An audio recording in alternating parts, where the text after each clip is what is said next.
अस्सलामुअलैकुम स्टूडेंट्स। आज हम डिस्कस करने जा रहे हैं एक बहुत ही important topic, mole and Avogadro number. Student, ये बहुत ही बेसिक टॉपिक है जो कि नाइन्थ में की केमिस्ट्री का बाकायदा हिस्सा है और फर्स्ट ईयर में भी इसको पढ़ाया जाता है और diploma of associate engineer DAE mechanical auto diesel या जितनी भी अप्लाइड केमिस्ट्रीज हैं उन सब में इसको बाकायदा पढ़ाया जाता है। इस पे क्वेश्चंस आते हैं और इसके अलावा ये मैट्रिक एफएससी या इवन ग्रेजुएट लेवल पे बाकायदा इस पे क्वेश्चन बनाए जाते हैं, कॉन्सेप्चुअल क्वेश्चन बनाए जाते हैं। और इसके अलावा ये एंट्री टेस्ट या जो मुख्तलिफ आपके जॉब्स वगैरह के लिए टेस्ट होते हैं, इंटरव्यूज होते हैं, उनमें भी इस पे क्वेश्चन बनाए जाते हैं। तो बहुत इंपॉर्टेंट कॉन्सेप्ट है और लोग इसमें अक्सर कंफ्यूज रहते हैं। तो आज इंशाल्लाह हम इस कॉन्सेप्ट को क्लियर करेंगे। इससे पहले मैं आपको ये कहूँगा कि अभी तक अगर आपने हमारे चैनल को सब्सक्राइब नहीं किया तो जल्दी से इसको सब्सक्राइब कर लें और बेल के बटन को भी दबा दें ताकि मेरी हर नई आने वाली वीडियो आपको मिलती रहे। वीडियो को लाइक करें, अपने फ्रेंड्स के साथ शेयर करें। तो स्टार्ट करते हैं अपना आज का topic, mole and Avogadro number. Student, mole क्या है? मोल एक काउंटिंग यूनिट है जिसको केमिस्ट यूज करते हैं। काउंटिंग यूनिट मिसाल के तौर पर हम अपनी ऑर्डिनरी लाइफ में भी यूज करते हैं।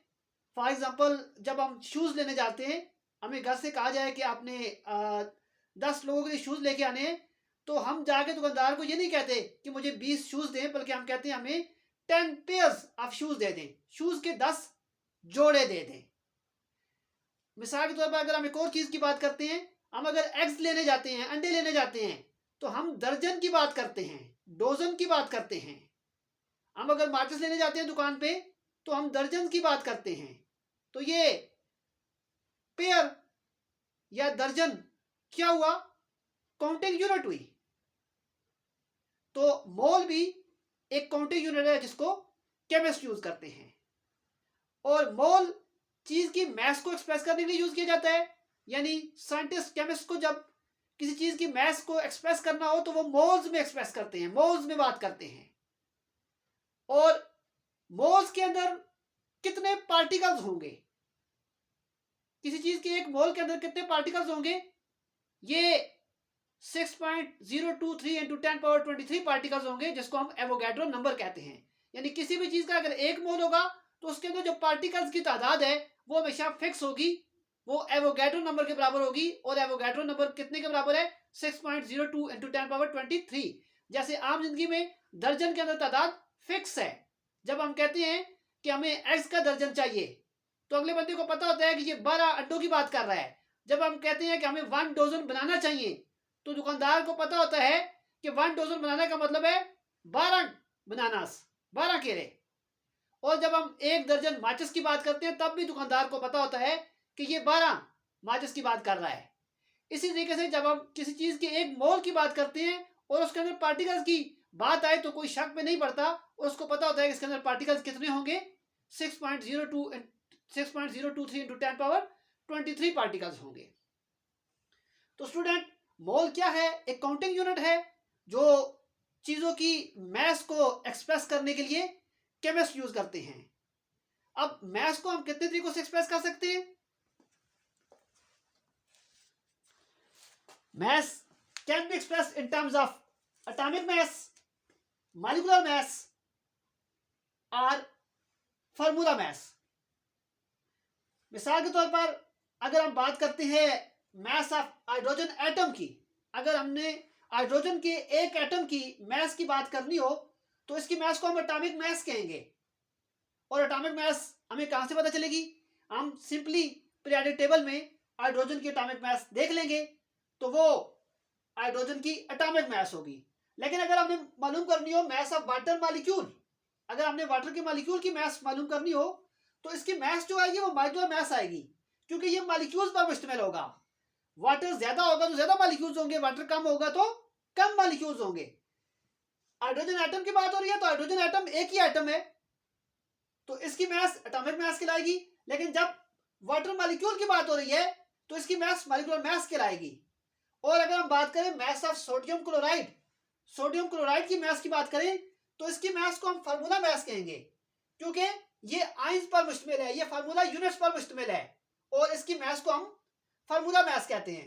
तो यही बात हमने की कि मोल किसी चीज की मास को बताने के लिए इस्तेमाल किया जाता है और मास को आप तीन तरीकों से एक्सप्रेस कर सकते हैं, एटॉमिक मास, मॉलिक्यूलर मास या फिर फार्मूला मास।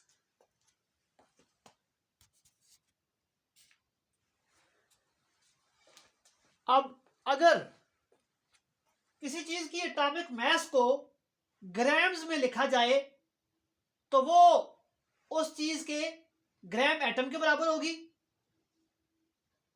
यानी स्टूडेंट मास को हम ग्राम्स में भी तो जाहिर करते हैं, और अगर किसी चीज की एटॉमिक मास कैलकुलेट करें और उसको ग्राम्स में लिखें तो ये उसके ग्राम एटम के बराबर होगी, और किसी भी चीज का ग्राम एटम उस चीज के एक मोल के बराबर होता है। मिसाल के तौर पर 1 gram hydrogen is equal to 1 mole of hydrogen.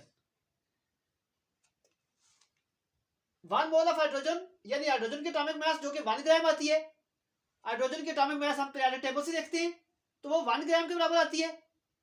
तो अब हाइड्रोजन एटम है, इसकी मॉलिक्यूलर मास तो हम नहीं लिख सकते, एटम की मास जो हम लिखेंगे वो एटॉमिक मास ही आएगी। तो हाइड्रोजन की एटॉमिक मास 1 है तो 1 gram hydrogen is equal to 1 mole of hydrogen. यानी अगर हमसे कोई पूछे कि हाइड्रोजन का एक मोल अगर आपके पास हो तो कितनी हाइड्रोजन आपके पास होगी, तो हम कह सकते हैं कि हमारे पास 1 ग्राम हाइड्रोजन होगी, क्योंकि 1 मोल हाइड्रोजन एटम का मतलब है हाइड्रोजन एटम की एटॉमिक मास, और एटॉमिक मास हाइड्रोजन की 1 ही आती है। और अगर किसी चीज का एक मोल हमारे पास हो तो उसके अंदर जो पार्टिकल्स की तादाद है वो कितनी होती है, एवोगैड्रो नंबर के बराबर होती है। एवोगैड्रो नंबर कितना होता है, 6.023 इंटू 10⁻23। तो किसी भी चीज के एक मोल के अंदर पार्टिकल्स की तादाद हमेशा यही होगी, यानी 6.02 इंटू 10⁻23 होगी। और यहाँ पे हाइड्रोजन एटम है तो उसके अंदर पार्टिकल्स भी एटम्स ही होंगे। यानी अगर हमारे पास 1 ग्राम हाइड्रोजन है तो इसके अंदर एटम्स जरा कम है, और अगर हमारे पास 2 ग्राम हाइड्रोजन है तो ज्यादा एटम्स हैं, और अगर 4 ग्राम हाइड्रोजन है तो और ज्यादा एटम्स हैं। इसके अंदर मॉलिक्यूल्स या आयंस तो नहीं है, इसके अंदर एटम्स ही हैं, यानी इसके अंदर जो पार्टिकल है वो सिर्फ एटम्स हैं। तो 1 gram hydrogen is equal to 1 mole of hydrogen, और 1 मोल ऑफ हाइड्रोजन में जो पार्टिकल की तादाद यानी एटम्स की तादाद है वो कितनी है, 6.023 इंटू 10⁻23। और अगर किसी चीज की मॉलिक्यूलर मास को हम ग्राम में एक्सप्रेस करें तो ये उसके ग्राम मॉलिक्यूल के बराबर होगी, और किसी चीज का एक ग्राम मॉलिक्यूल उसके एक मोल के बराबर होगा, और किसी भी चीज के एक मोल के अंदर जो पार्टिकल्स की तादाद होती है वो एवोगैड्रो नंबर ऑफ पार्टिकल्स होती है। और एवोगैड्रो नंबर को हम एन ए से रिप्रेजेंट करते हैं। याद रखिएगा, एवोगैड्रो नंबर को हम कैपिटल एन ए से रिप्रेजेंट करते हैं। और दूसरी बात कि यहाँ पे जो पार्टिकल्स होंगे वो मॉलिक्यूल्स होंगे, क्योंकि हम ग्राम मॉलिक्यूल्स ले रहे हैं। मिसाल के तौर पर 18 gram water 1 mole of water के बराबर होगा। अब 18 हमारे पास कहां से आया, ये वाटर की हमने मॉलिक्यूलर मास कैलकुलेट की है। मॉलिक्यूलर मास क्या होती है, किसी भी कंपाउंड या मॉलिक्यूल के अंदर तमाम एटॉमिक मासेस का सम आप ले लें तो वो उस कंपाउंड या मॉलिक्यूल की मॉलिक्यूलर मास आ जाती है। स्टूडेंट, अगर आपको मॉलिक्यूलर मास कैलकुलेट करने में कोई प्रॉब्लम आए तो मॉलिक्यूलर मास कैलकुलेशन के ऊपर मैं ऑलरेडी एक वीडियो बना चुका हूं, आप मेरे चैनल में वो वीडियो देख सकते हैं और मॉलिक्यूलर मास को समझ सकते हैं। 18 ग्राम वाटर 1 मोल वाटर के बराबर होगा, और 1 मोल वाटर में कितने मॉलिक्यूल्स होंगे, 6.023 इंटू 10⁻23, क्योंकि ये एवोगैड्रो नंबर है। और यहाँ पे पार्टिकल्स कौन से होंगे, मॉलिक्यूल्स। पहले हमने बात की थी वहां पे पार्टिकल्स क्या थे, एटम्स। अगर किसी चीज का आप एटॉमिक मास ले रहे हैं तो उसके अंदर पार्टिकल्स एटम्स होंगे, और अगर किसी चीज का आप मॉलिक्यूलर मास ले रहे हैं तो उसके अंदर पार्टिकल्स मॉलिक्यूल्स होंगे।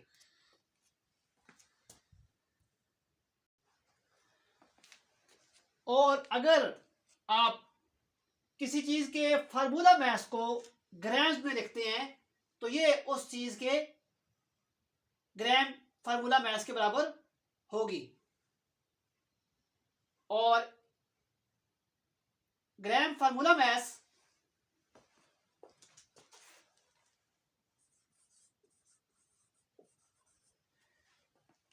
किसी भी चीज की ग्राम फार्मूला मास उस चीज के 1 मोल के बराबर होगी और 1 मोल के अंदर 6.023 इंटू 10⁻23 फार्मूला यूनिट्स होंगे। अब यहाँ पे हमने पार्टिकल की जगह पे फार्मूला यूनिट लिखा है। जब हमने एटॉमिक मास की बात की थी तब हमने पार्टिकल की जगह पे एटम्स लिखा था। जब हमने मॉलिक्यूलर मास की बात की थी तब हमने पार्टिकल्स की जगह पे मॉलिक्यूल्स लिखा था। और अब हम फार्मूला मास की बात कर रहे हैं तो हमने पार्टिकल्स की जगह पे फार्मूला यूनिट्स लिखा है। क्योंकि आयनिक कंपाउंड्स का हम फार्मूला मास कैलकुलेट करते हैं और आयनिक कंपाउंड्स आप जानते हैं कि आयन से मिलकर बने हुए होते हैं, वो मॉलिक्यूल से मिलकर बने हुए नहीं होते। तो जब हम आयनिक कंपाउंड्स की बात कर रहे होते हैं तो आयनिक कंपाउंड्स के अंदर जो पार्टिकल्स होते हैं वो फार्मूला यूनिट्स या आयन्स होते हैं।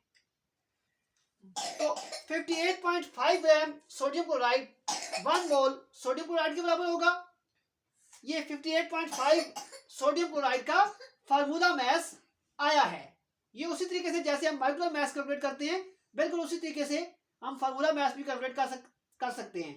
और फार्मूला मास कैलकुलेशन के ऊपर भी मेरी एक वीडियो मौजूद है, आप उसको देख सकते हैं। तो सोडियम क्लोराइड का जो फार्मूला मास आता है वो 58.5 ग्राम आता है। तो 58.5 ग्राम सोडियम क्लोराइड जो है वो 1 मोल सोडियम क्लोराइड के बराबर होगा। अगर हमसे कोई पूछे कि सोडियम क्लोराइड का 1 मोल कितने ग्राम्स के बराबर आएगा तो हम जानते हैं कि ये आयनिक कंपाउंड है। हम इसका फार्मूला मास कैलकुलेट करेंगे और 58.5 ग्राम फार्मूला मास आएगा और हम बता सकते हैं कि सोडियम क्लोराइड का 1 मोल 58.5 ग्राम सोडियम क्लोराइड के बराबर होगा। और 58.5 ग्राम सोडियम क्लोराइड के अंदर कितने पार्टिकल्स होंगे, कितने फार्मूला यूनिट होंगे? 6.023 इंटू 10⁻23 फार्मूला यूनिट्स होंगे। अब स्टूडेंट एक चीज जिस पे अक्सर लोग कंफ्यूज हो जाते हैं वो ये कि अगर कोई हमसे पूछे कि 1 mole of oxygen gas O2 में आप हमें मॉलिक्यूल्स की तादाद बता दें या एटम्स की तादाद बता दें, तो हम ये तो जानते हैं कि किसी भी चीज के 1 मोल में पार्टिकल्स की तादाद एवोगैड्रो नंबर यानी 6.023 इंटू 10⁻23 के बराबर होती है। लेकिन हम इस बात पे कंफ्यूज हो जाएंगे कि अब इस ऑक्सीजन गैस के अंदर एटम्स जितने होंगे या मॉलिक्यूल्स जितने होंगे। तो स्टूडेंट बड़ा आसान जवाब है इसका। O2 एक मॉलिक्यूल है। अगर 1 मोल ऑफ ऑक्सीजन मॉलिक्यूल है आपके पास तो उसके अंदर मॉलिक्यूल की तादाद 6.02 इंटू 10⁻23 होगी। लेकिन अगर इसके अंदर एटम की तादाद पूछी जाए तो एक मॉलिक्यूल 2 एटम से मिलकर बना हुआ है तो आप इसी नंबर को 2 से मल्टीप्लाई कर देंगे, यानी एटम की तादाद कितनी हो जाएगी? 2 इंटू 6.023 इंटू 10⁻23, क्योंकि एक मॉलिक्यूल 2 एटम में मुश्तमिल है। तो अगर 1 मोल ऑक्सीजन गैस में मॉलिक्यूल्स की तादाद 6.023 इंटू 10⁻23 है और एक मॉलिक्यूल 2 एटम में मुश्तमिल है तो जाहिर है एटम की तादाद इसके डबल हो जाएगी। तो स्टूडेंट इस तरह हमने देखा कि मोल क्या होता है। किसी भी चीज के एटॉमिक मास या मॉलिक्यूलर मास या फार्मूला मास को जब आप ग्राम में लिखते हैं तो ये उस चीज के 1 मोल के बराबर आता है। और चीज का आप कौन सा मास लेंगे, मॉलिक्यूलर मास लेंगे, एटॉमिक मास लेंगे या फार्मूला मास लेंगे, ये उस चीज के ऊपर डिपेंड करता है। जिस चीज की अगर आप बात कर रहे हैं वो अगर आयनिक कंपाउंड है तो आप उसके मास को फार्मूला मास ही कहेंगे, उसका फार्मूला मास आप लेंगे। और जिस चीज की अगर आप बात कर रहे हैं वो एक कोवेलेंट कंपाउंड है, वो कोई कंपाउंड है जिसमें कोवेलेंट बॉन्ड पाया जा रहा है तो उसके मास को आप मॉलिक्यूलर मास ही कहेंगे। और जिस चीज की अगर आप बात कर रहे हैं वो सिंपली एक एटम में मुश्तमिल है तो उसके मास को आप एटॉमिक मास ही कहेंगे। और किसी भी चीज के 1 मोल के अंदर जो पार्टिकल्स की तादाद है, अब पार्टिकल्स के लफ्ज पे गौर कीजिएगा। अगर आप एटम्स की बात कर रहे हैं तो पार्टिकल्स एटम्स होंगे, अगर आप मॉलिक्यूल्स की बात कर रहे हैं तो पार्टिकल्स मॉलिक्यूल होंगे, और अगर आप फार्मूला यूनिट फार्मूला मास की बात कर रहे हैं तो पार्टिकल्स फार्मूला यूनिट होंगे। यानी आयनिक कंपाउंड्स की जब आप बात कर रहे होंगे तो पार्टिकल्स फार्मूला यूनिट्स होंगे, और कोवेलेंट कंपाउंड्स की जब आप बात कर रहे होंगे तो तब पार्टिकल्स मॉलिक्यूल्स होंगे, और जब आप एक एटम की बात कर रहे होंगे, सिर्फ एटम्स की बात कर रहे होंगे तो पार्टिकल्स एटम्स होंगे। तो किसी भी चीज का एक मोल कितने ग्राम्स के बराबर आएगा? स्टूडेंट, एक पैरेलल यूनिट मैथ्स के लिए हम ग्राम यूज करते हैं, साइंस में भी और आम लाइफ में भी। तो हमें पता होना चाहिए कि किसी भी चीज का एक मोल कितने ग्राम्स के बराबर आएगा। तो इसके लिए मैं कैसे कैलकुलेट कर सकता हूं कि जो भी चीज है, अगर वो मॉलिक्यूल है तो मैं उसका मॉलिक्यूलर मास कैलकुलेट करूंगा, वो जितना आएगा उस चीज का एक मोल उतने ग्राम के बराबर आएगा। मिसाल के तौर पर कोई मुझे कहता है कि एक मोल सल्फ्यूरिक एसिड कितने ग्राम्स के बराबर आएगा, तो मैं सल्फ्यूरिक एसिड का फॉर्मूला लिखता हूं H2SO4। ये इसमें कोवैलेंट बॉन्ड पाया जाता है, तो मैं इसका मॉलिक्यूलर मास कैलकुलेट करूंगा, वो 98 ग्राम आता है। तो मैं सीधा जवाब दे दूंगा कि सल्फ्यूरिक एसिड का एक मोल 98 ग्राम सल्फ्यूरिक एसिड के बराबर होता है। यानी अगर आप 98 ग्राम सल्फ्यूरिक एसिड ले रहे हैं तो दूसरे लफ्जों में आप सल्फ्यूरिक एसिड का एक मोल ले रहे हैं। और अगर कोई मुझे कहता है कि हाइड्रोजन एटम का एक मोल, सिर्फ H2 नहीं, हाइड्रोजन एटम का एक मोल कितने ग्राम के बराबर आएगा, तो मैं हाइड्रोजन की एटॉमिक मास पीरियोडिक टेबल से देखूं जो कि 1 है, और मैं कहूंगा कि हाइड्रोजन एटम का 1 मोल 1 ग्राम हाइड्रोजन के बराबर आएगा। और फिर अगर मुझे कोई सोडियम क्लोराइड या पोटेशियम क्लोराइड के बारे में कहता है इसका एक मोल कितने ग्राम के बराबर आएगा, तो इसका भी मैं उसी तरीके से मास की तरह ही कैलकुलेशन करूंगा, लेकिन इसका जो मास आएगा उसको मैं फार्मूला मास कहूंगा। ये बात याद रखनी है, आयनिक कंपाउंड के लिए टर्म, उनकी मास के लिए जो टर्म यूज होती है वो मॉलिक्यूलर मास के बजाय फार्मूला मास की टर्म यूज होती है, लेकिन कैलकुलेशन इसकी मास की भी बिल्कुल मॉलिक्यूलर मास की तरह ही की जाती है। तो किसी भी चीज के एक मोल के अंदर जो पार्टिकल्स की तादाद है वो कितनी है? एवोगैड्रो नंबर के बराबर है। एवोगैड्रो नंबर कितना है? ये कांस्टेंट है, Na से हम इसको रिप्रेजेंट करते हैं, और ये बराबर होता है 6.023 इंटू 10⁻23। अब यहाँ पे एक बात को समझेगा, कॉमन जिंदगी से एग्जांपल लेके हम इसको समझेंगे कि जब हम दर्जन की बात करते हैं, जैसे हम केमिस्ट्री में मोल की बात करते हैं, आम जिंदगी में हम दर्जन की बात करते हैं।